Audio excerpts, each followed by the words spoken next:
Hello, I'm on my sofa today, ready to drink my tea and discuss the latest holiday releases. I just discussed the ones that are most interesting for me, and for sure, there's this one by Lisa Eldridge. She has released her first eyeshadow palettes. I like the packaging, for sure, it feels luxe. And the price point I think is fair. I expected that kind of price point that should be $68. These palettes give me actually a Wayne Goss vibe in terms of the rectangular pans and the color stories. They're quite conservative. Out of these new 5 palettes, there are 2 that are the most innovative in my opinion. And this depends on the color story and the formula. So there are different type of formulas, and the most intriguing ones are the matte formulas. There are 2 type of matte: seamless matte, that is a soft matte texture with hint of luminosity, and I think this helps with the blending. The other matte is the velvet formula that should be a cream to powder that I think is very flattering on all ages because it doesn't have pearl. I like the velvet formula, and therefore I like the Myth eyeshadow palette, not only because it is inspired by the Victorian age, but also because it has the highest number of shades in that velvet formula. There are 4 velvets. So Myth would be my choice, and second choice would be Sorcery, is the green palette.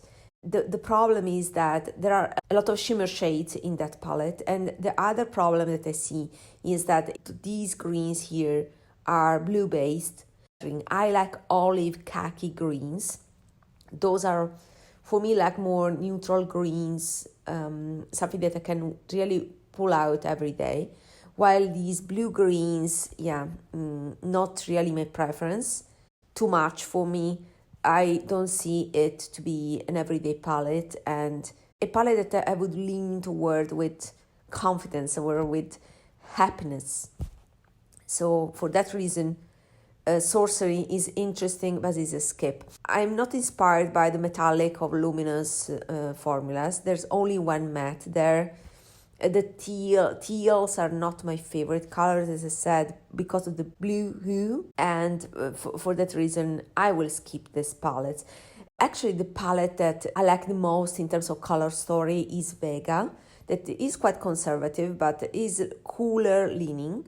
However, again, it has only one velvet shade. And moreover, I have these colors. These are standard colors that I can find in, for example, the Viseart Neutral Matte palette. That is one of my favorite palette, or even the Cool Matte palette. And Viseart is my favorite matte formula. So I really don't need to buy an eyeshadow palette for mattes because I have already my best of the best favorites. The offering right now is not intriguing enough for me to pull the trigger and try this formula. I will try for sure a palette in the future if I find a color story that adds something more in my collection. But at this point, only Myth would be the one for me.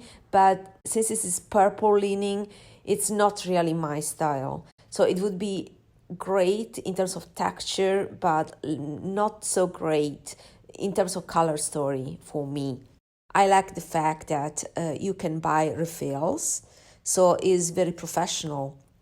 But right now, I don't like the offering, the current offering. So this is a skip for me. And we now discuss the Isamaya new release. So she has released a new palette that unfortunately, in this case, doesn't appeal to me. I don't like these shades. There are no shades I like in this palette.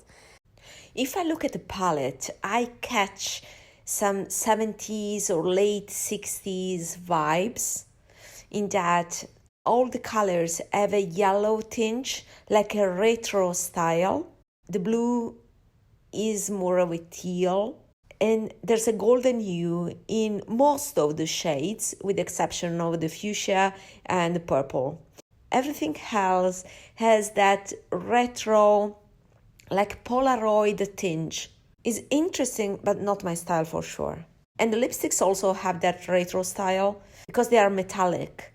So they are also giving me 60s vibes. I haven't watched presentation videos or whatever is related to this collection, so I don't know what is the true inspiration. But this is what this collection makes me think. I would call it like a retro collection. I would not wear these. I find that her first collection fitted more my preferences. So I'm sorry, but this Isamaya collection is a skip for me. Let's see other releases. For example, this one by Natasha Denona, the Retro Glam palette. So this palette is already around. You can purchase it, and I've seen already a few videos with swatches, real swatches. My point is that I've used to buy Natasha Denona in the past, but I don't like it anymore.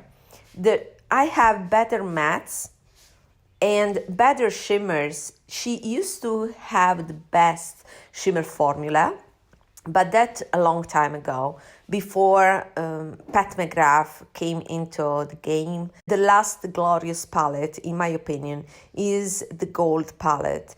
After that, I haven't liked her releases. I like the color stories, but not the formula itself. So I think it has changed a bit in a way that it doesn't fit anymore my preferences. And that's why, I will skip this release. The greens are too blue tones to be appealing to me. And yeah, I'm not interested in the pinks. The brown is also purplish, and I can see why, because she named the palette Retro. And in her retro palette, she had those plum shades, purple shades. I can see why she put those pink-toned browns, but they're not my shades, simply as that. And the greens, I would have liked to see some more olive greens, but what I see are olive taupes and blue-based greens, like sage greens. And those shades, they are heavy and aging on me. So for all these reasons, this palette is a skip for me, of course. So my boyfriend is saying that I'm broke and I can't afford makeup. And it's true. So let's go to the last release that I would like to discuss. That is from Victoria Beckham. She has released a lid luster eyeshadow in velvet, and that is exactly what I'm into these days. So like bronze olivey tones.